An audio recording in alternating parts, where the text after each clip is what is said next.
You've had the insight, you've done the therapy, you know exactly why you do the thing, and you did the thing again last week. That is not a willpower failure. That is not emotional immaturity. That is a nervous system running a script that insight alone cannot rewrite. Today, we're going somewhere most relationship content doesn't go. Not into the story, into the biology underneath the story. Stay with me.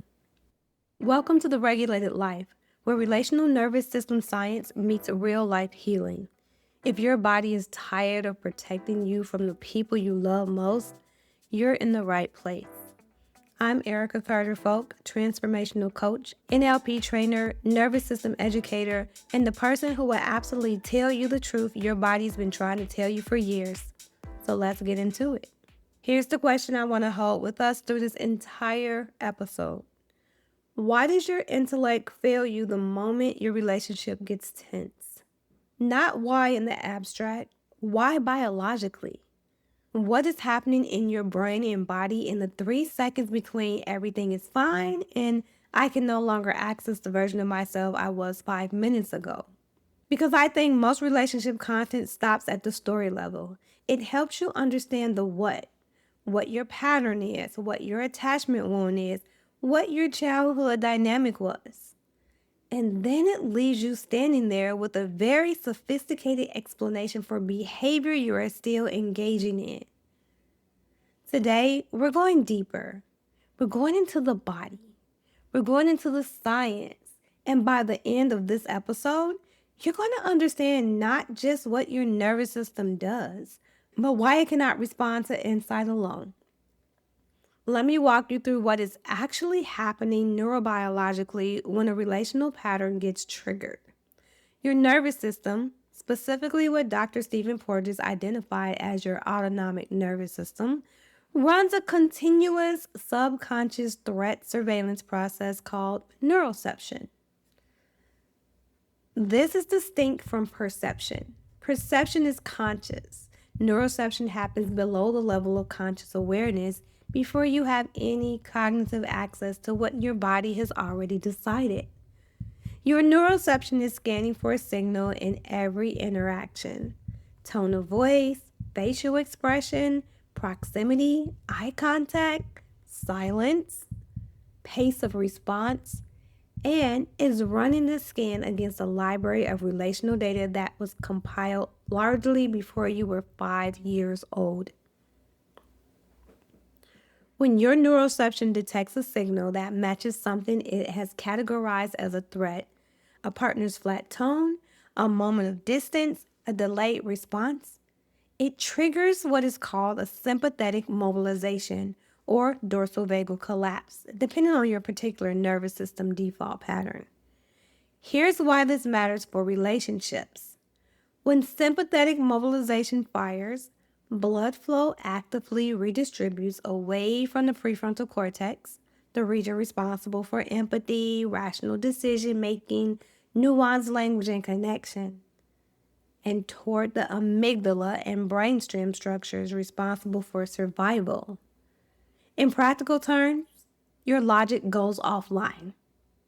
Not metaphorically offline, neurologically, measurably, demonstratably offline.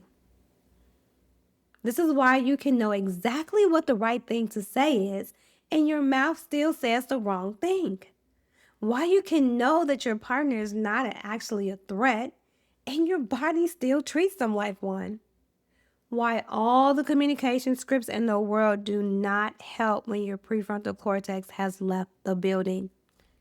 Dr. Bessel van der Kolk's foundational research showed us that traumatic and chronically stressful relational experiences don't just change how we think about relationships, they change the architecture of the nervous system itself, including its default thresholds for detecting threat and its inhibited responses when threat is detected.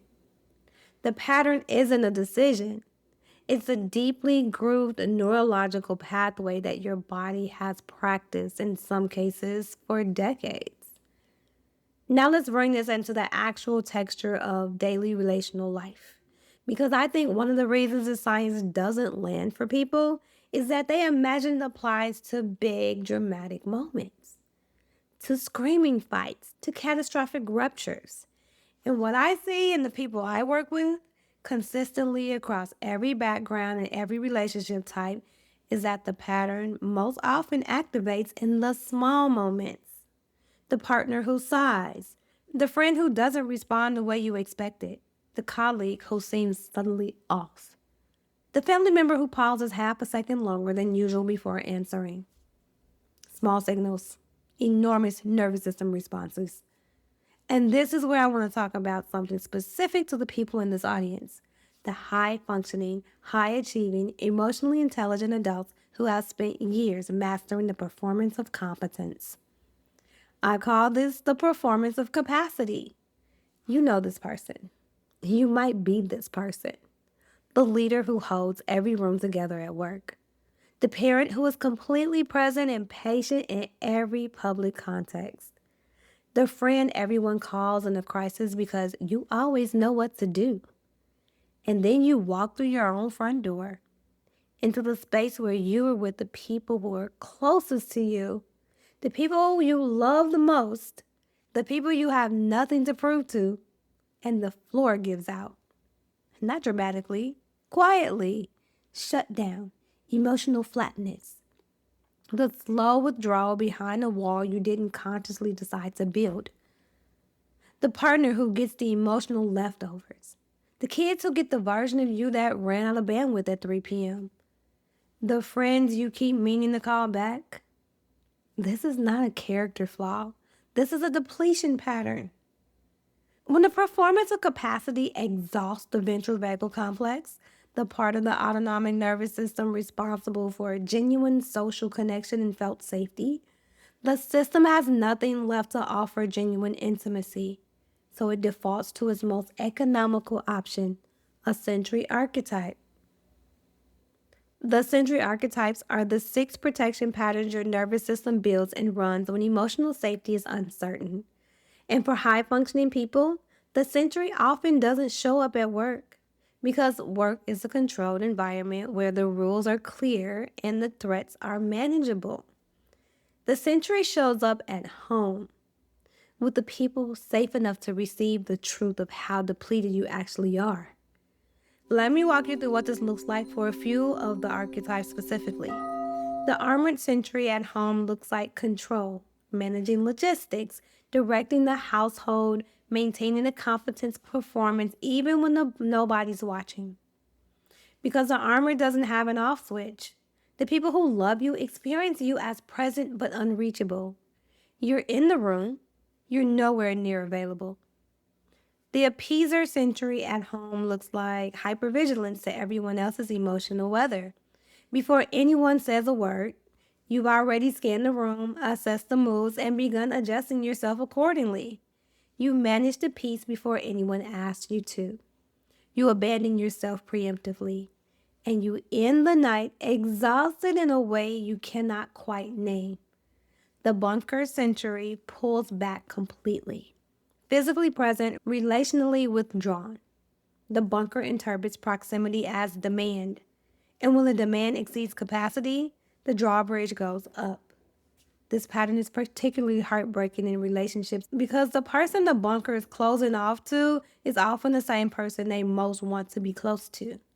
The sentry is protecting the relationship by destroying access to it.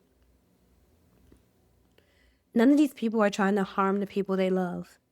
They're trying to survive a nervous system that is still running a protection protocol that was written for a world that no longer exists. So what do we do with this? The first thing I want to say, and I mean this without softening it, is that insight is necessary and insufficient. I know how counterintuitive that is in the space full of content about understanding your patterns. And I'm not dismissing that work. The understanding matters. You need the context.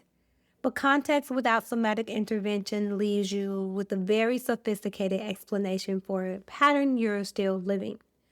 The work of the regulation era is not primarily a thinking work. It is a body work. It's learning to catch the physiological signal before the sensory locks, because that is the only window where choice is available. The jaw tension before the armor goes up, the chest tightening before the words shut down, the hollow drop in the stomach before the seeker starts reaching. These are not symptoms, they're data. They are your nervous system broadcasting its state in real time. And most of us were never taught to receive the broadcast as information rather than inconvenience. When you can catch the signal, when you have enough body literally to recognize the sensory is activating, you're no longer fully inside the pattern. You're beside it. And from beside it, you have options you didn't have from inside it.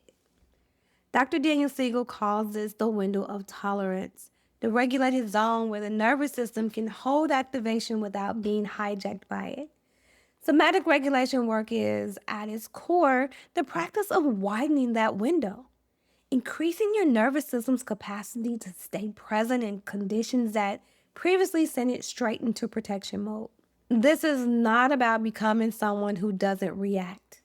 This is about becoming someone who can feel the reaction arriving and still choose.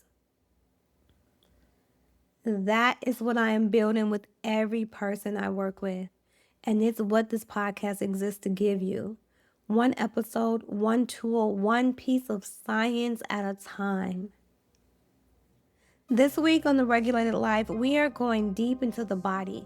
Tuesday through Friday, I'm walking you through 4 raw regulation tools, somatic practices you can use in real time, in real moments, with your real nervous system. Tuesday, we have the jaw release, working directly with the armored tension and the masseter for those of you running armored or appeaser patterns. Wednesday, the circulation breath, a physiological reset for the flooded and the urgent, our seeker and storm listeners. Thursday, the static melt, a presence anchor for those of you who go flat, numb, or withdrawn, our bunker and hollow archetypes. And Friday, something new, the ventral reset, a tool for coming back to genuine relational connection after you've been in protection mode. Each episode is designed to give your body a direct intervention, something you can do the next time you feel your sensory activating. Before you try to fix the relationship, find out what survival pattern your body is running. Take the Relational Nervous System quiz at mind-fusion.com/quiz. And if this episode helped your body exhale even 1 inch, share it with someone who is still calling their survival pattern a personality flaw. Welcome to the regulation era.